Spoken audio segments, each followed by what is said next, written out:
Sutaon sa konseho sa Dakbayan sa Subo kung unsa kadako ang danyos nga namugna sa krisis ug sa kainit sa panahon sa mga umahan sa mga bukirang barangay. Subay kini sa tinguha sa mayor nga mapaubos sa state of calamity ang mga umahan sa bukid. Ano ang report ni Alan Domingo?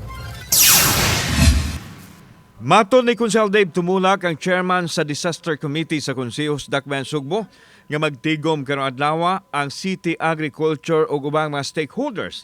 Gituki nila ang kahimtang sa mga pananom sa mga mag-uuma sa kabukiran nga nagpingit na karon sa kalisod sa ilang panginabuhian mugna sa krisis.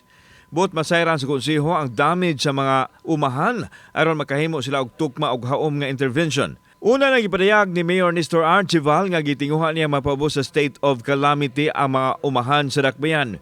Kinihuman makita ang nangadunot nga mga utanon dito sa bukid tungod kay wa kini mahalin.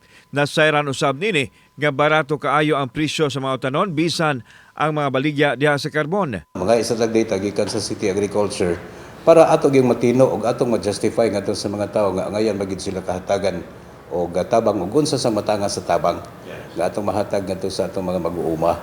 Samtang ipangandaman usab sa konseho ang epekto sa tumang kainit karon nga usas na kaingon nga nangauga na ang mga yuta sa bukid. Matod ni Konsehal Tumulak nga aduna pay pundong magamit alang sa paghatag og ayuda sa mga mag-uuma. Ang atoang El Nino mahitabo karon pa August. Rather, maghimo siguro ta og lakang state of preparedness sa atong mga kabukiran ubos usab sa pagdumasab sa city agriculture nato sa Dakbayan. Kauban si Philip Patricio og Rod Prado, ako si Alan Domingo.